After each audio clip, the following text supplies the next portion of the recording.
They say the devil is in the details, but sometimes he's sitting right across the table from you, wearing an Armani suit and a smile that cuts like glass.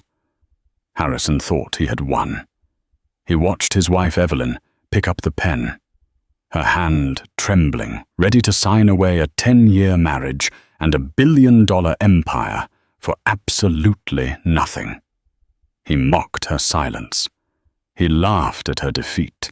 But Harrison forgot the most important rule of business: never celebrate a deal until the ink is dry, and never ever assume you're the one holding the pen. He thought she was signing her life away. He had no idea she had already burned the contract to the ground 3 days ago. The conference room on the 44th floor of the Sterling Holloway building in downtown Manhattan smelled of lemon polish and aggressive capitalism. It was freezing, a tactical decision Harrison Caldwell always made during negotiations. Keep the room cold, keep the opponent uncomfortable. Evelyn Caldwell sat on the edge of a mid-century modern leather chair that cost more than her father's Honda. Her hands folded neatly in her lap. She wore a simple grey cardigan, one she'd had since college, and no jewelry. Her ring finger was bare, a pale band of skin, the only evidence that a 3-carat diamond had once rested there. Across the mahogany expanse sat Harrison. He was leaning back, checking his reflection in the screen of his phone, flanked by his legal team, 2 sharks named Silas and Brecker, who billed by the heartbeat. "Well," Harrison's voice broke the silence, smooth and patronizing. He didn't look up from his phone. "Are we doing this today, Evie, or do you need another hour to cry in the bathroom?" Silas, the older lawyer, with a face like a crumpled road map, suppressed a smirk. "Mr. Caldwell, perhaps Mrs. Caldwell needs a moment to review the adjusted terms." "Adjusted terms?" Evelyn repeated softly. Her voice was steady, though her eyes were downcast. "You mean the removal of the alimony clause?" Harrison finally looked at her. He had that look in his eyes, the one that used to make her feel safe, but now just looked predatory. It was the look of a man who enjoyed pulling the wings off flies, provided the flies were expensive. "Evie, look at me," Harrison said, leaning forward, clasping his hands. "You cheated on the prenup, or well, you tried to find a loophole. You dragged this out for 6 months. My generosity has expired. You get the lake house, which we both know is a money pit, and you keep your little charity foundation that hasn't made a profit since inception. Everything else, Caldwell Logistics, the portfolio, the patent holdings, stays with the adults. Sign the papers and you can walk out of here with your dignity. Don't, and I'll bury you in litigation until you're selling that cardigan on eBay." It was a bluff, partially. But Harrison was good at bluffs. He was a man who had been featured in Forbes as a visionary of the supply chain. He was charismatic, ruthless, and currently dating a 23-year-old Instagram model named Chloe, who thought logistics was a type of skin cream. Evelyn reached for the black Mont Blanc pen, resting on the document. The paper was thick, creamy. The settlement agreement and mutual release. "The lake house," Evelyn murmured. "And the shell." "The shell." Harrison laughed, a sharp bark of a sound. "Oh, right. The Caldwell Innovations Holding Company. The one holding the dead IP for that failed solar project in Nevada Shore, Evie. Take it. It's got a tax liability of $40,000 attached to it. Consider it a parting gift." Brecker, the junior lawyer, leaned in and whispered something to Harrison. Harrison waved him off. "Let her have the scraps, Brecker. If she wants to play CEO with a bankrupt shell company, let her. It saves us the filing fees to dissolve it." Evelyn opened the folder. Her eyes scanned the text. She wasn't reading it. She had memorized every clause, every comma, Every indented paragraph 3 nights ago, when her own lawyer, a man named Arthur Pensky, who worked out of a strip mall in Queens, had emailed it to her. Arthur wasn't here today. Harrison had insisted on a friendly meeting without unnecessary counsel to save on fees. Another tactic. Isolate the victim. "You really think I'm stupid, don't you, Harry?" Evelyn asked, her voice barely above a whisper. Harrison sighed, checking his Rolex. "I don't think you're stupid, sweetie. I think you're quaint. You were a great art history major. You throw lovely dinner parties, but business. This is a shark tank. You're a guppy. I'm doing you a favor by cutting you loose before you get eaten." He stood up and walked over to the floor-to-ceiling window, looking out over the city. "Sign the papers, Evie. I have a lunch reservation at Le Bernardin at 1. Evelyn watched his back. She remembered the man she had married 10 years ago. He hadn't been this cold then. He had been hungry, yes, but not cruel. Success hadn't changed him. It had just revealed him. It acted like a developer fluid on a photograph, slowly bringing the sharp, dark edges into focus. She remembered the nights she stayed up editing his pitch decks. She remembered leveraging her own inheritance from her grandmother, a modest but real sum, to cover the payroll during the '18 crash. He had forgotten that. To him, history was just something you rewrote to make yourself look better. She uncapped the pen. The ink was black. Permanent. "Okay," she said. Harrison spun around, a triumphant grin breaking across his face. "Smart girl." Evelyn signed her name. Evelyn Sarah Caldwell. She signed the waiver of spousal support. She signed the transfer of the primary residence. She signed the release of claims on Caldwell Logistics. And then she signed the transfer document for Caldwell Innovations LLC, accepting full ownership and liability. She closed the folder and pushed it across the table. The silence in the room was heavy, but for Harrison it felt like victory. He snatched the folder up, handing it to Silas. "Check it. Make sure she didn't dot an I with a heart or something." Silas flipped through the pages. "Signatures look valid. Notarized by the standing clerk outside. It's done, Mr. Caldwell." Harrison let out a long exhale, his shoulders dropping. The tension of the last 6 months evaporated. He was free. He kept the money. He kept the power. And he got rid of the wife who had started asking too many questions about the offshore accounts in the Caymans. "Well," Harrison said, buttoning his suit jacket. "I'd say it's been a pleasure, Evie, but we both know I hate lying." He extended a hand, expecting her to shake it. A final humiliation. Evelyn didn't stand up. She didn't take his hand. She simply reached into her tote bag, a battered canvas thing that looked out of place in the sleek office, and pulled out a single thin file folder. It wasn't legal size. It was standard letter size, blue. "I have something for you too," she said.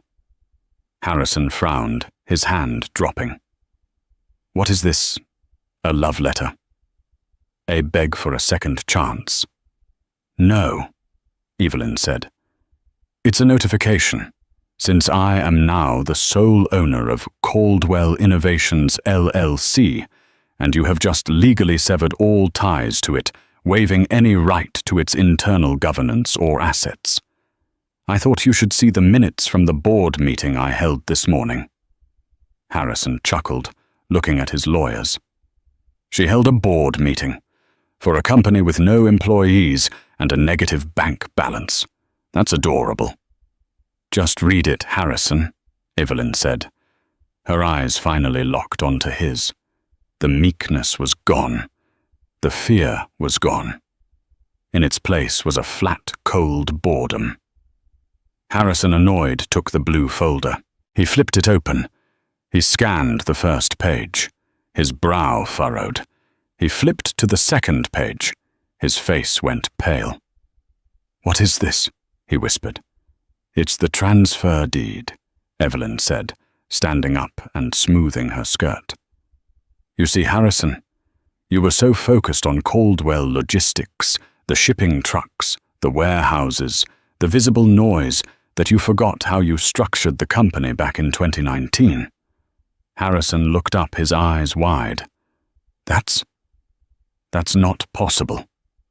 In 2019, Evelyn continued, her voice gaining strength, echoing slightly in the quiet room.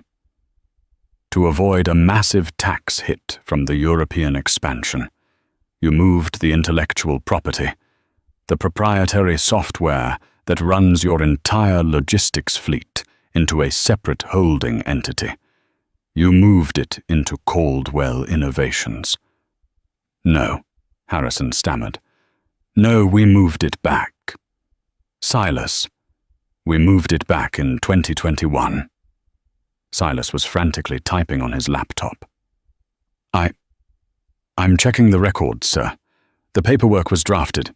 It was drafted, Evelyn interrupted. "But you never signed it, Harrison. You were in Cabo with your assistant that week. You told me to handle the paperwork. So I did. I filed it in the pending drawer. And then, well, life got busy, and you forgot." Harrison looked at the paper in his hand. It was a confirmation of IP ownership. "The trucks are yours, Harrison," Evelyn said, picking up her bag. "The warehouses are yours. The office building is yours. But the software, the code that tells the trucks where to go, the algorithm that manages 80% of your client efficiency, that belongs to Caldwell Innovations." She took a step toward the door. "And as of 5 minutes ago, when you signed that agreement mocking me for taking a worthless shell, Caldwell Innovations belongs to me." Harrison lunged across the table, grabbing the executed divorce papers from Silas. "Rip it up, Brecker, shred it. The deal is off." "It's already filed," Evelyn said calmly. "My lawyer, Arthur, has been sitting in the court clerk's office for the last hour. I texted him the moment I signed. The digital receipt is in my inbox." She stopped at the door and looked back. Harrison looked like a man who had just stepped off a cliff and hadn't hit the ground yet. "Oh, and Harrison," she added, a small, genuine smile playing on her lips. "I'm raising the licensing fee for the software, effective immediately. It's going to be substantial. You might want to cancel lunch." She walked out. But the elevator ride down wasn't the end. It was just the beginning. Because Harrison Caldwell wasn't the type of man to lose $1 billion asset without a fight. And Evelyn knew that the hardest part wasn't signing the papers. It was surviving what came next. The glass vase that shattered against the wall of Harrison's office was an authentic Ming Dynasty artifact valued at roughly $45,000. At that moment, Harrison didn't care. He would have burned the entire building down if it meant getting the last hour of his life back. "Fix it!" he screamed, his voice cracking. The veins in his neck were distended, pulsing with a dangerous rhythm. "I pay this firm $3 million a year in retainers. Fix it!" Silas, the senior partner, looked significantly older than he had 20 minutes ago. He was pacing the length of the Persian rug, a phone pressed to one ear and a tablet in his hand. "Harrison, please lower your voice. The secretaries can hear you," Silas hissed, covering the mouthpiece. "I don't care about the secretaries. I care about the fact that my ex-wife, a woman whose biggest decision last year was what color to paint the guest room, just walked out of here holding the keys to my entire kingdom." Harrison slammed his hands on the desk. "Get a judge. Get an emergency injunction. Freezing order. Anything. Claim she stole the documents. Claim she wasn't of sound mind." "We can't claim she stole them. Brecker, the junior associate, piped up from the corner, his voice trembling. "You handed them to her. We have it on video. The conference room records all negotiations for liability purposes." Harrison shot Brecker a look that suggested homicide was a viable legal strategy. "Then claim fraud. She misled us about the contents of the LLC." "She didn't mislead anyone," Silas said, finally hanging up the phone. His face was grey. "I just spoke to our IP audit team. The transfer of the Atlas algorithm code to Caldwell Innovations was executed in 2019. It was signed by you, Harrison. It was filed with the Patent Office. The retransfer back to the parent company. The one you were supposed to sign. I told her to handle it. Yes, but you never signed it," Silas said, his voice dropping to a harsh whisper. "Legally, Caldwell Logistics has been operating on a lease of that software for 5 years, an implied lease. But now that the ownership has changed hands, the new owner is under no obligation to continue that lease." Harrison sank into his chair. The adrenaline was fading, replaced by a cold, creeping nausea. "What does that mean, Silas?" In plain English. "It means," Silas said, "that if she wants to, she can turn off the lights." 5 miles away, in a cramped office above a Thai restaurant in Queens, the air smelled of basil and old carpet. This was the headquarters of Arthur Penske, attorney at law. It was a far cry from the marble floors of the Sterling Holloway building, but to Evelyn it felt like a fortress. Arthur was a short man, with thick glasses and a penchant for wearing suspenders that were slightly too bright. He was currently pouring cheap champagne into 2 paper coffee cups. "To the worthless shell," Arthur said, raising his cup with a grin that showed off a chipped front tooth. Evelyn took the cup, her hand finally shaking now that the adrenaline had worn off. She took a sip. It was warm and overly sweet, but it tasted like victory. "Did they call yet?" Evelyn asked, eyeing the ancient landline on Arthur's desk. "Not yet," Arthur said, sitting down in his creaky swivel chair. "They're still throwing furniture. Give it another hour. Then comes the panic. Then comes the bullying." "Harrison will try to freeze my accounts," Evelyn said, staring at a water stain on the ceiling. "He'll cancel my credit cards. He'll try to lock me out of the penthouse before I can even pack." "Let him," Arthur shrugged. "You're not going back to the penthouse, Evie. We talked about this. You go back there, he manufactures an incident. He claims you broke something or attacked him. You stay at the Motel 6 tonight. Tomorrow you move into the rental I found you in Jersey." Evelyn nodded. It was a steep fall from grace. Manhattan socialite to a motel in Jersey. But she had prepared for this. For 6 months, she had been siphoning small amounts of cash grocery money, spa day, allowances, and stashing it. It wasn't a fortune, but it was enough to buy food and pay Arthur. "I need to send the email," Evelyn said, setting down the cup. "Are you sure?" Arthur asked, his expression turning serious. "Once you send this, there's no going back. This isn't a divorce anymore. It's a declaration of war against a billion-dollar entity. They will come for you with everything." Evelyn thought about the last 10 years. She thought about the way Harrison had dismissed her ideas. She thought about the business trips that were thinly veiled affairs. She thought about the way he had looked at her in that conference room, like she was something he needed to scrape off his shoe. She opened her laptop. "I'm sure," she said. She typed a short professional email to the CTO of Caldwell Logistics. Subject: Notice of Licensing Fee Adjustment to J. Miller, CTO.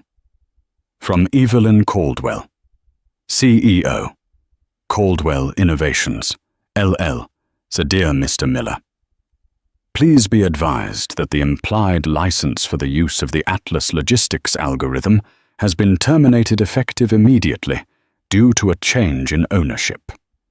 Caldwell Innovations is willing to negotiate a new licensing agreement. Until such an agreement is signed, unauthorized use of the Atlas software constitutes intellectual property theft. Starting rate $500,000 per day. Payable weekly. Regards, Evelyn. She hit send. $500,000 a day. Arthur whistled. That's aggressive. He makes $10 million a day in revenue, Evelyn said, closing the laptop. 500 grand is a rounding error for him. It's not about the money, Arthur. It's about making him acknowledge me. I want him to write the check. I want him to see my name on the ledger every single week. The phone on Arthur's desk rang. A shrill mechanical scream. Arthur looked at Evelyn. Evelyn nodded. Arthur picked up the receiver. Law Offices of Arthur Penske. Oh, hello, Silas. How's the weather up on the 44th floor? Evelyn listened as Arthur went silent, nodding occasionally. No, Arthur said firmly. No, we will not be accepting a lump sum buyout. No, Mrs. Caldwell is not experiencing a mental health crisis. No, we will not meet you for dinner. He paused, listening to Silas shout on the other end. Here is the reality, Silas, Arthur said, his voice dropping an octave, losing all its jovial warmth. Your client built a castle on land he doesn't own. Now the landlord is here to collect rent. You have the invoice. You have 24 hours to wire the first payment, or we file an injunction to shut down the servers. Have a nice day. He hung up. He threatened to sue you for extortion, Arthur said. Good, Evelyn said, standing up and grabbing her coat. That means they're scared. But as she walked out into the cool Queen's afternoon, Evelyn didn't feel brave. She felt hunted. She knew Harrison. He wouldn't just sue. He would escalate. And behind Harrison were people much worse than him. The silent investors, the private equity ghouls who owned 49% of Caldwell Logistics. They wouldn't like their profit margins being held hostage by an ex-wife. She pulled her coat tighter. The game had started, but she had a feeling the rules were about to change. The breakdown started slowly. That was the beauty of the Atlas algorithm. It wasn't just a map. It was a brain. It coordinated 5,000 trucks, 300 ships, and 20 air freight hubs in real time. It adjusted for weather traffic fuel prices and driver fatigue. When Evelyn sent the email, nothing exploded. But inside the server room of Caldwell Logistics, a digital command had been received. Evelyn hadn't just taken the company name. She had the admin keys. She hadn't shut the system down that would be illegal, a malicious act that could get her arrested. Instead, she had simply revoked the optimization privileges. At 9 a.m. on Tuesday, the trucks were running at 98% efficiency. By 2 p.m., they were at 85%. By Wednesday morning, the entire supply chain was bleeding. Drivers were being routed into traffic jams. Perishable cargo was sitting on docks for hours. Fuel costs spiked by 12% overnight. The chaos wasn't visible to the public yet, but inside Caldwell Logistics, the alarms were screaming. Harrison hadn't slept in 30 hours. His suit was rumpled, his eyes bloodshot. He was standing in the ops center, watching the red lines multiply on the massive global map. Why can't we override it? He yelled at Miller, the CTO. Because the core code is encrypted, Miller yelled back, sweating. We can run the trucks manually, but without Atlas we're flying blind. We're losing $3 million a day in delays alone, Harrison. Just pay her. Pay the woman the damn money. I will not negotiate with a terrorist, Harrison roared. Then you will lose this company, a calm voice said from the doorway. The room went silent. The ops technicians lowered their heads, typing furiously to look busy. Harrison turned. Standing in the doorway was a man who looked like he had been sketched in charcoal. He wore a black suit, a black shirt, and no tie. His hair was silver, his eyes dark and unreadable. It was Gideon Vale, the representative for Obsidian Capital, the shadow firm that had injected $500 million into Caldwell Logistics 2 years ago. Gideon, Harrison said, his voice losing its bluster. I didn't know you were in town. I wasn't, Gideon said, walking into the room. He didn't look at the screens. He looked only at Harrison. But then my dashboard showed a projected quarterly loss of 15%. So I took a jet. Gideon stopped in front of Harrison. He was shorter than Harrison, but he loomed larger. You told us the divorce was handled. You told us the assets were ring-fenced. She tricked us, Harrison stammered. It's a technicality, a clerical error. We're going to crush her in court. Court takes months, Gideon said softly. The market reacts in minutes. If the shareholders find out that our logistics software is held hostage by an angry ex-spouse, the stock price will collapse by noon. We are not going to court, Harrison. Then what do we do? Gideon adjusted his cufflinks. We remove the obstacle. Evelyn was grocery shopping in a bodega in Jersey City when she felt it. That prickle on the back of her neck. The sensation of being watched. She turned. A man in a blue windbreaker was examining cans of soup a little too intensely. When she looked at him, he turned away. Paranoia, she told herself. You've been watching too many movies. She paid for her pasta and eggs with cash and walked back to the small rental house Arthur had found.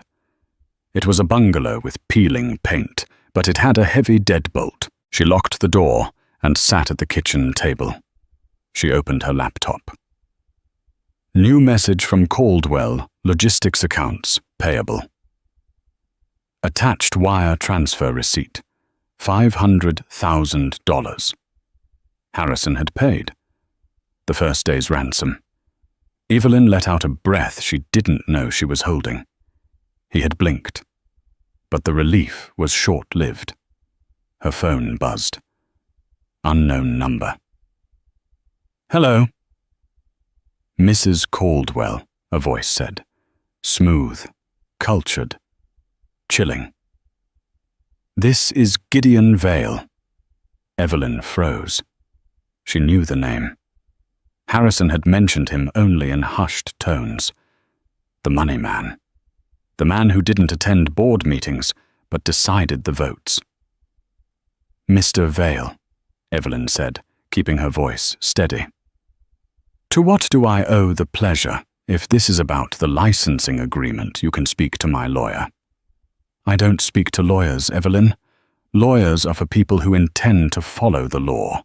I am a businessman. What do you want? I want to meet, tonight. There is a diner on Route 9, the Starlight, 8 o'clock. Come alone, and if I don't, then the private investigators I currently have parked outside your mother's nursing home in Florida might decide to go inside and say hello. She has a heart condition, doesn't she?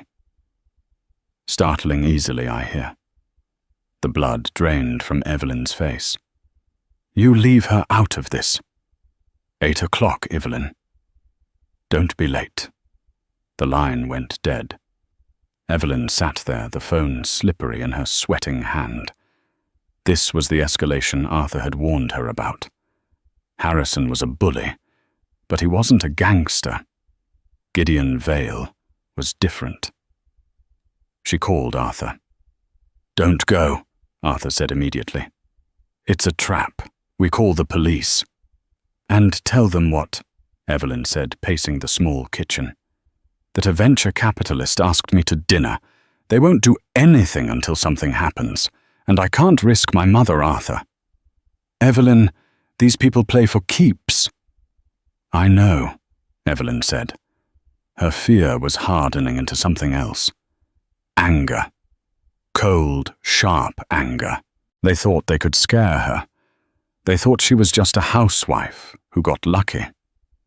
I'm going, she said, but I need you to set up the dead man's switch.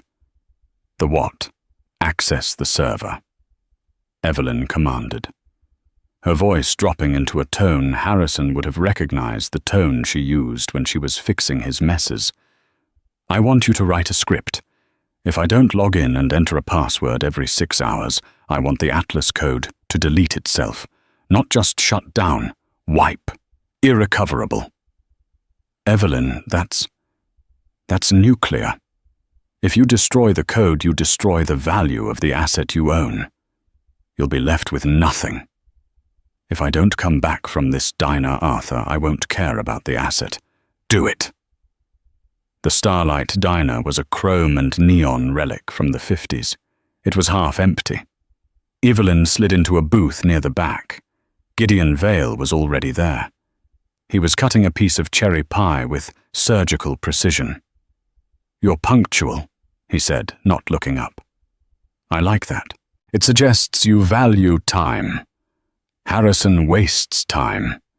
He wastes oxygen, frankly. I'm not here to talk about Harrison, Evelyn said. She placed her phone on the table screen down. Gideon finally looked at her. His eyes were like shark skin, flat and rough. No, you're here to sign the transfer deed back to the company.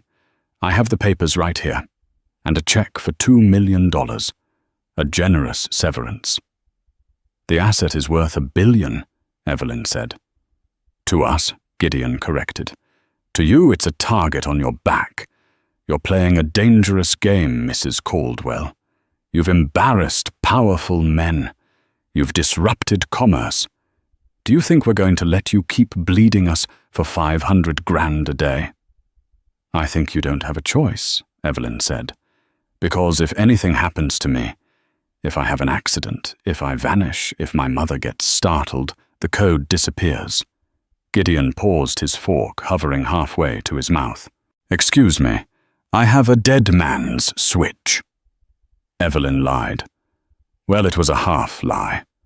Arthur was coding it right now. Every 6 hours, I have to authenticate my identity. If I don't, the server executes a total wipe. No backups, no recovery. The algorithm that runs your empire turns into zeros. Gideon placed the fork down slowly. He studied her face, looking for the twitch, the tell. Evelyn stared right back. She thought of the years of silence, the years of being mocked. The fear was gone. You're bluffing, Gideon said softly. Try me, Evelyn said. She leaned forward. Kill me, and you lose $1 billion instantly. Kidnap me, and you lose it in 6 hours. Threaten my family, and I trigger it myself just to watch you burn. For the first time, Gideon Vale looked unsure. He saw something in her eyes that he hadn't expected. He had expected a scorned wife. He was looking at a CEO. $2 million is a lot of money, Gideon said, his voice less threatening, more negotiating. The price is $500,000 a day, Evelyn said, standing up. And I want a seat on the board. Gideon laughed, a dry, rasping sound. A seat on the board. Now you are delusional. I own the technology that powers the company, Evelyn said. I don't just want the rent, Gideon. I want control. I want to watch Harrison squirm every time he walks into a meeting and sees me sitting at the head of the table. She picked up her bag. Tell Harrison I'll see him at the quarterly review next week. If the wire transfer is late tomorrow, the trucks stop moving. She walked out of the diner, her legs shaking so hard she almost fell. She got into her car, locked the doors, and drove. She had bought herself time. She had neutralized Gideon for the moment, but she had also painted a massive target on her back. She had just told the devil that she had a bomb strapped to her chest. Now she just had to hope Arthur could actually build the bomb before they called her bluff. The boardroom of Caldwell Logistics was a glass cage suspended 44 floors above Manhattan. It was designed to intimidate. The table was a 20-foot slab of black marble. The chairs were ergonomic masterpieces that cost more than most cars. At 9:00 a.m. on Monday, the room was full. The board of directors, 8 men and 2 women, all veterans of high finance and industry, sat in hushed conversation. Harrison sat at the head of the table, looking like he hadn't slept in a week. His tan was fading, replaced by a sallow grayness. Gideon Vale sat to his right, perfectly still, like a statue carved from obsidian. The double doors opened. Evelyn walked in. She wasn't wearing the grey cardigan anymore. She was wearing a tailored white suit, sharp and immaculate. Her hair was pulled back. She held a leather portfolio. Behind her trailed Arthur, looking uncomfortable, in a suit that was clearly rented, clutching a briefcase.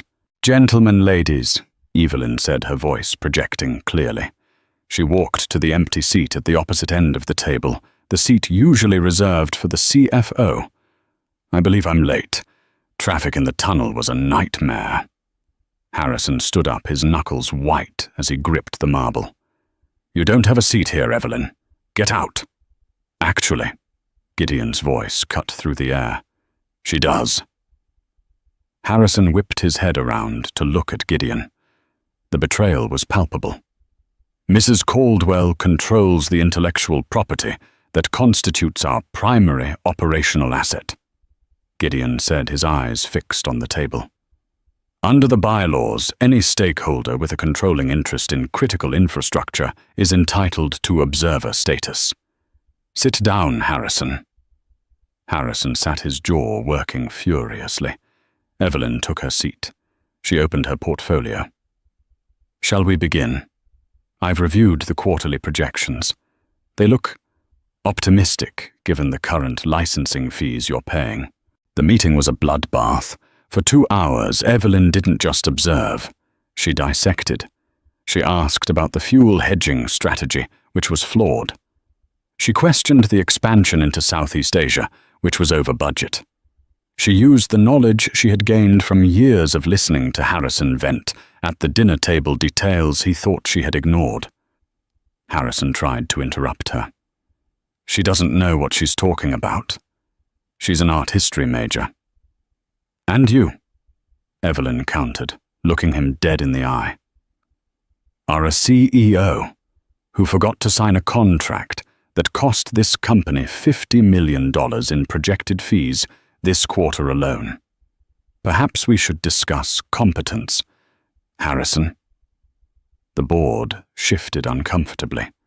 A few members exchanged glances. They smelled blood in the water, and it wasn't Evelyn's. Then came the ambush. Harrison signaled to the screen at the front of the room. "Enough of this. While Evelyn is playing CEO, let's look at the reality of who we're dealing with." The screen flickered to life. It wasn't a spreadsheet.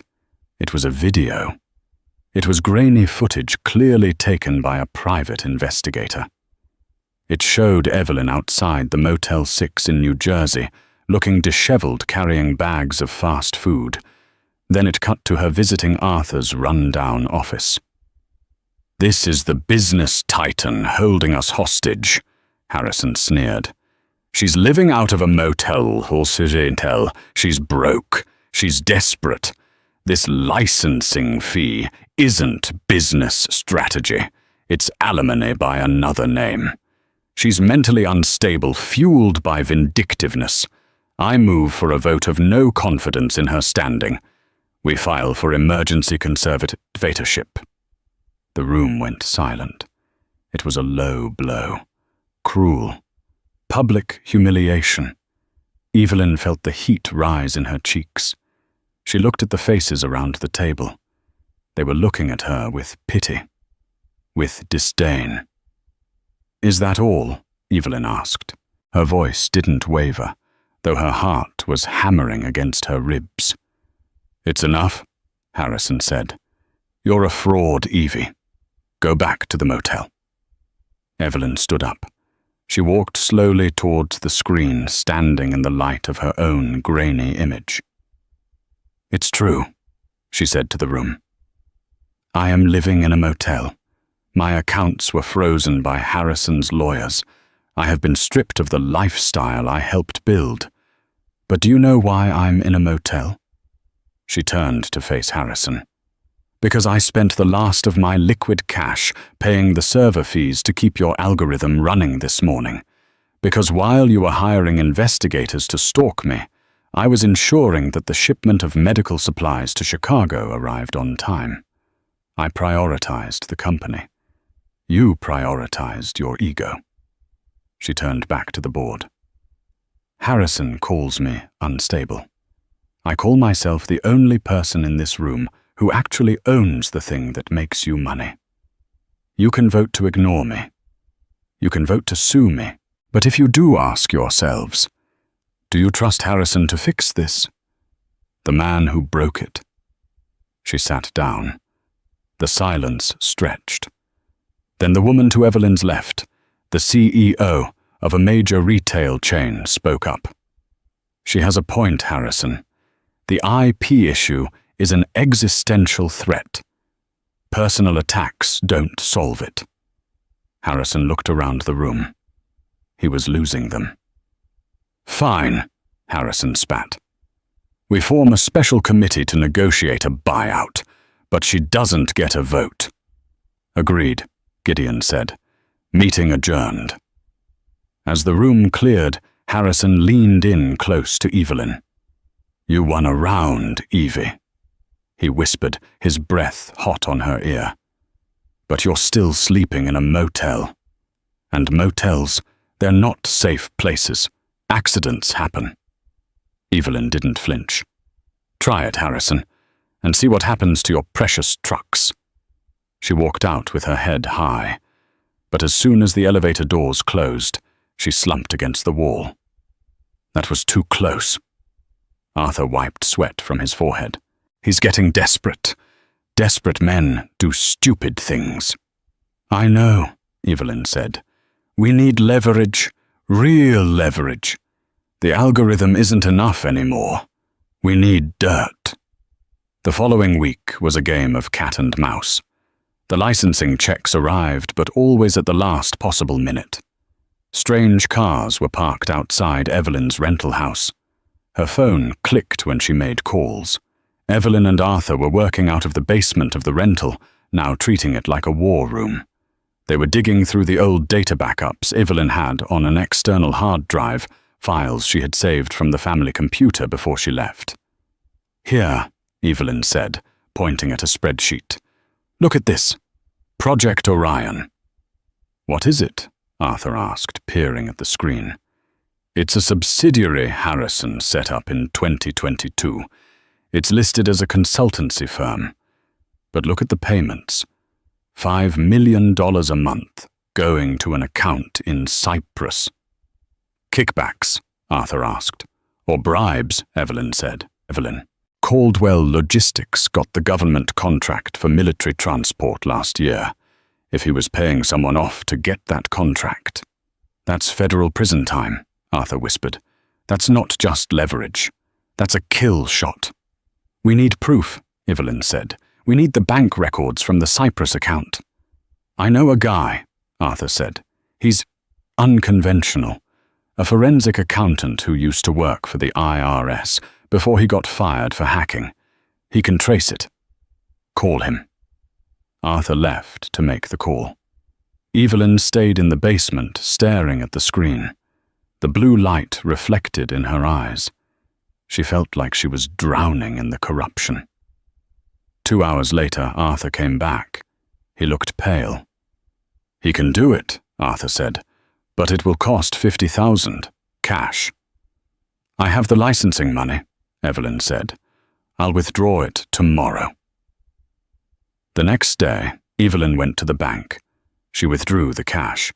She met Arthur at a coffee shop. Here, she said, sliding the heavy envelope across the table. Arthur took it. He didn't look her in the eye. Are you okay, Arthur? Evelyn asked. You're shaking. Just blood sugar, Arthur mumbled. I'll get the records. Meet me at the office tonight, 9 p.m. He left quickly. Evelyn watched him go. A knot formed in her stomach. Something was wrong. Arthur had been her rock, her only ally. But he looked guilty. She shook it off. She was paranoid. Gideon's threats were getting to her. At 8:55 p.m., Evelyn climbed the stairs to Arthur's office. The door was unlocked. Arthur, she called out. The office was dark. The only light came from the street lamp outside, casting long shadows across the room. Arthur was sitting at his desk. But he wasn't alone. Sitting in the client chair, legs crossed, was Gideon Vale. Evelyn froze in the doorway. What is this? Come in. Evelyn, Gideon said smoothly. Close the door. Evelyn looked at Arthur. He was staring at his hands. Arthur, she whispered. I'm sorry, Evie. Arthur said, his voice cracking. They found out about my brother. His brother has a rather unfortunate gambling debt, Gideon explained, examining his fingernails, and a pending indictment for securities fraud. We offered to make both disappear, in exchange for cooperation.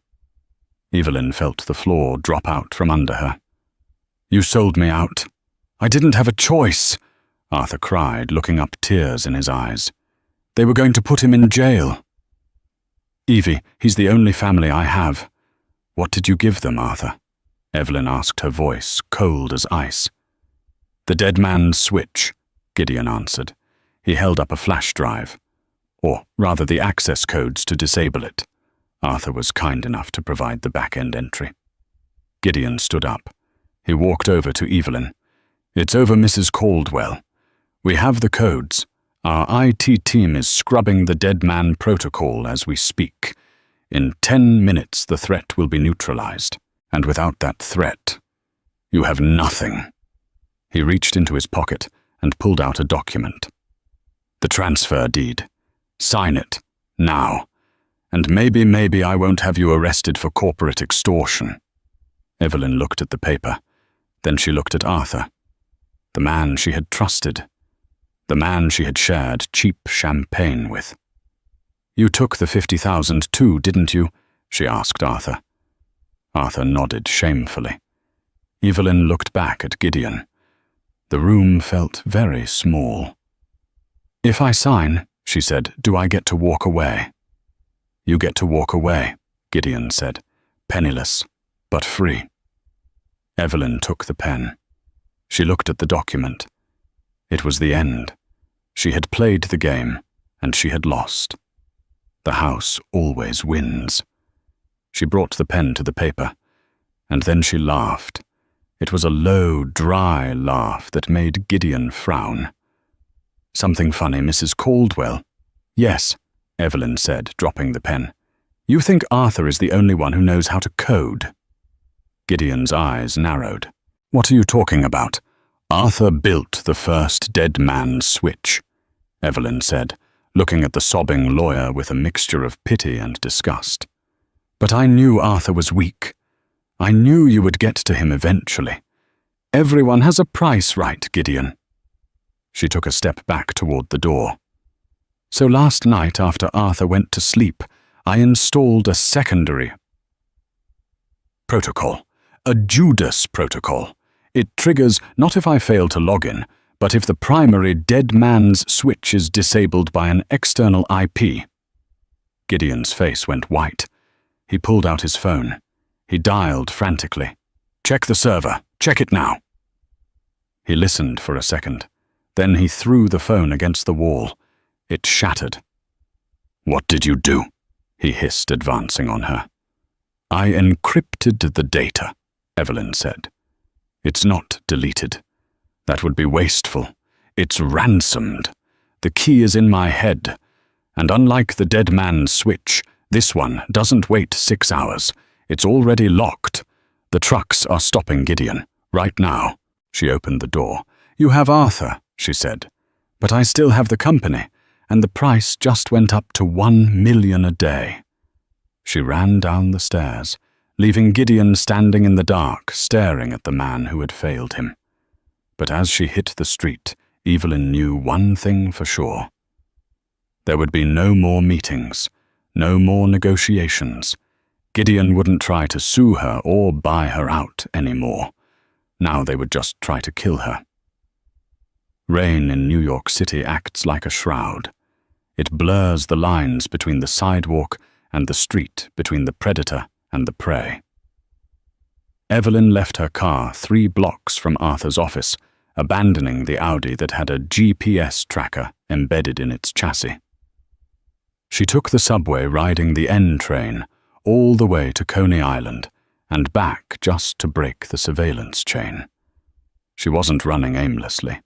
She was heading to the one place Harrison would never think to look. Years ago, during a brief scare, when Harrison had been investigated by the SEC, an investigation that mysteriously vanished, Evelyn had rented a small climate-controlled storage unit in Brooklyn under her grandmother's maiden name, Blackwood.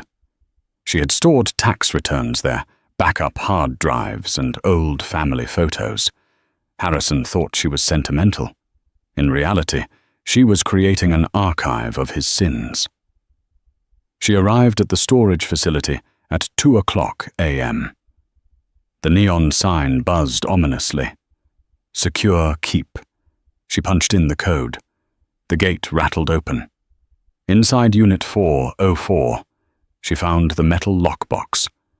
Her hands were trembling, wet with rain and fear, as she dialed the combination. 0712. The date they were married. A date that used to mean love, now the combination to a vault of evidence.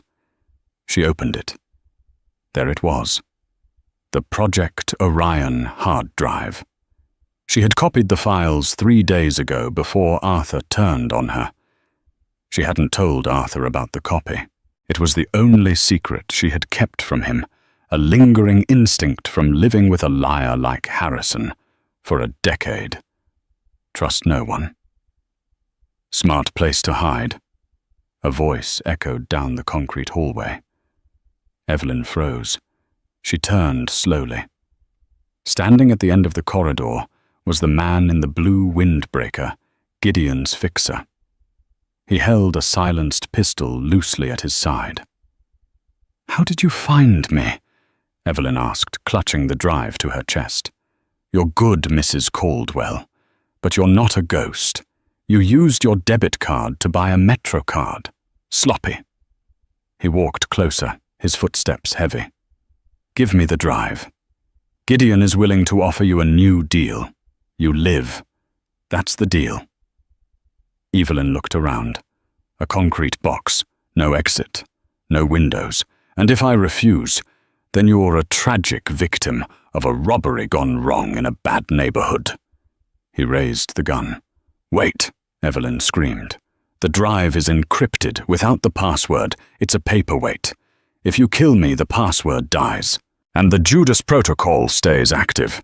The trucks never move again." The fixer paused. He tapped his earpiece. "She says it's encrypted." "Yeah." "Understood." He looked back at Evelyn. "Gideon says bring you in. Alive. But he didn't say you had to be walking." He lunged. Evelyn didn't run away. She threw the heavy metal lockbox at his face. It connected with a sickening crunch against his nose. The gun clattered to the floor. Evelyn scrambled past him, her heels slipping on the polished concrete. She didn't go for the gun. She wasn't a killer. She ran for the fire alarm on the wall. She pulled the lever. The klaxon screamed, deafening in the enclosed space. Sprinklers erupted from the ceiling, spraying black, stagnant water everywhere. "You bit!" the fixer shouted, wiping blood from his eyes, groping for his weapon in the deluge. Evelyn burst out of the side exit into the alleyway. She didn't stop. She ran until her lungs burned, until the taste of copper filled her mouth. She hailed a cab on the main avenue, soaking wet, clutching the hard drive like a holy relic. "Where to, lady?" the driver asked, eyeing her suspiciously in the rearview mirror. She needed to go to the source. She needed to end this where it began. "Midtown," Evelyn said, her voice hard. "The Sterling Holloway building." She pulled out her burner phone. She had one number left to call. Not a lawyer. Not a cop. She dialed Harrison. "Evie!" Harrison's voice was frantic. "Where are you?" "Gideon is—" "I know what Gideon is doing," Evelyn interrupted. "I'm coming to the office, Harrison. I'm bringing the Orion files." "Don't!" Harrison yelled. "He's here. He's in the boardroom. He'll kill you." "He can try," Evelyn said. "But Harrison, if you ever loved me, even for a minute, you better be ready to pick a side. Because in 20 minutes, I'm burning the whole thing down." She hung up and looked out the window. The city lights blurred into streaks of gold and red. The game of cat and mouse was over. It was time for the lioness to enter the cage. The lobby of the Sterling Holloway building was empty at 3 a.m., save for the night security guard, an old man named Earl, who had known Evelyn for years. "Mrs. Caldwell." Earl blinked, looking at her sodden clothes. "You all right?" "I'm fine, Earl," Evelyn said, marching toward the elevators. "I forgot something upstairs. If anyone tries to come up after me, lock the elevators." "Yes, ma'am." She swiped her keycard. Gideon had tried to deactivate it, but he had missed the secondary admin override she had installed in the security mainframe. The light turned green. The elevator rose. 10, 20, 30, 44. The doors opened. The lights in the office were blazing. Standing in the center of the open-plan floor was Gideon Vale, flanked by 2 more security contractors. Harrison was pacing by the window, a glass of scotch in his hand, looking like a ghost. "You have a death wish, Evelyn," Gideon said. He didn't look angry anymore. He looked bored. "You escaped my man in Brooklyn. Congratulations. But there are no fire alarms here." Evelyn walked into the room. She was soaking wet, her hair plastered to her face, but she held the hard drive high. "The Orion files," she said. "Bank transfers, emails, dates, times. Proof that you and Harrison bribed a frantic senator to secure the defense contract. Proof of money laundering through Cyprus." Harrison flinched. "Evie, please, put it down." "Give it to me," Gideon said, extending a hand.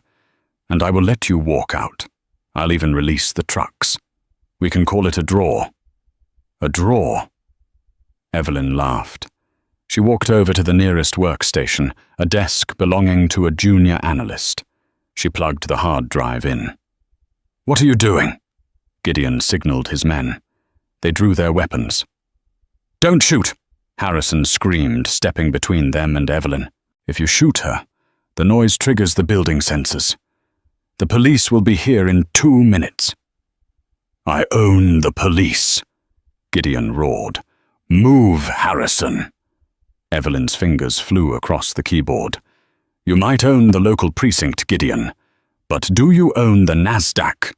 "What?" Evelyn hit the Enter key. On the massive wall of screens at the front of the room, the screens usually used to track global shipments, a new window popped up. Then another. Then another.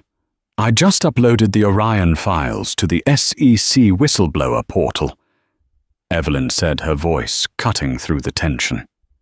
"And I see Seed, The New York Times, the Wall Street Journal, and the Department of Defense Inspector General. Gideon froze. His face went ashen. You didn't. I did, Evelyn said. The email just went out. You can shoot me now, Gideon, but you can't shoot the internet. It's done. The stock price will hit 0 by the opening bell. Gideon stared at the screen. He saw the confirmation receipts. The magnitude of the destruction hit him. It wasn't just a loss. It was annihilation. He slowly lowered his hand. He looked at Harrison. You, Gideon whispered. You brought this woman into our lives. You couldn't control your own wife. She's not my wife, Harrison said, his voice quiet, looking at Evelyn with a strange mixture of horror and awe. She's the CEO. Sirens began to wail in the distance. Not one or two, a fleet of them. Evelyn leaned back against the desk, exhaustion finally hitting her. I suggest you call your lawyers boys, although I doubt they can help with treason charges. Gideon looked at the window, perhaps calculating the drop. Then with a sneer he sat down in a chair and straightened his tie. It's a white-collar crime, Evelyn. I'll be out on bail by lunch. I'll spend 2 years in a minimum security camp playing tennis. You haven't won. Maybe, Evelyn said, but you're forgetting one thing. What's that? The Judas Protocol, Evelyn said. I never unlocked the trucks. So, Gideon spat. The company is dead anyway. No, Evelyn said. The logistics company is dead, but the software, the IP that I own, is worth more than the trucks. And while you were arguing, I signed a sale agreement. She turned the monitor around. Acquisition offer accepted. Amazon Web Services acquires Atlas Algorithm for $1.2 billion. I sold it, Evelyn said, to your biggest competitor. They don't want the trucks. They just want the code. And since I'm the sole owner of Caldwell Innovations, I keep the check. Harrison dropped his glass. It shattered on the floor. You sold my life's work. No, Harrison, Evelyn said, walking past him toward the elevators as the flashing lights of police cruisers washed over the walls. I sold my property. You just worked there. The elevator doors opened. A SWAT team poured out, shouting commands. FBI, hands in the air! Evelyn stepped aside, letting them swarm past her. They grabbed Gideon. They grabbed Harrison. Harrison looked back at her as he was cuffed. He looked small, defeated. Evie, he called out. Evie, help me.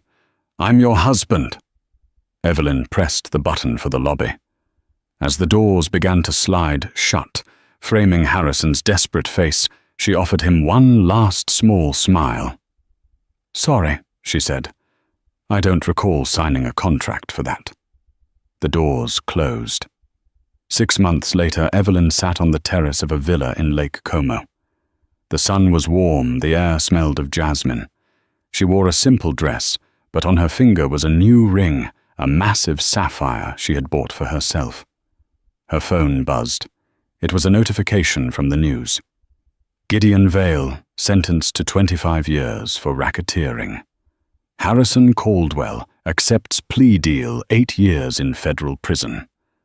Evelyn swiped the notification away. She picked up her glass of wine and looked out over the water. She had walked into that conference room, a victim. She had walked out a billionaire. They had mocked her silence. They had underestimated her kindness. But they had forgotten the oldest truth in the world. The hand that rocks the cradle is the hand that rules the world. And sometimes that hand knows exactly how to make a fist. Harrison thought he was playing chess with a pawn, unaware that Evelyn had already bought the board, the pieces, and the building they were playing in. In the world of high-stakes business, arrogance is the ultimate weakness, and silence is the deadliest weapon. Evelyn didn't just survive the divorce. She monetized it, proving that when you back a woman into a corner, you'd better make sure she doesn't come out swinging $1 billion wrecking ball. If you enjoyed this story of supreme revenge and corporate warfare, smash that like button and subscribe to the channel. Have you ever been underestimated by someone who thought they held all the cards? Let me know in the comments below. I read every single one. Don't forget to hit the notification bell so you never miss a twist. Until next time, keep your contracts tight and your secrets tighter.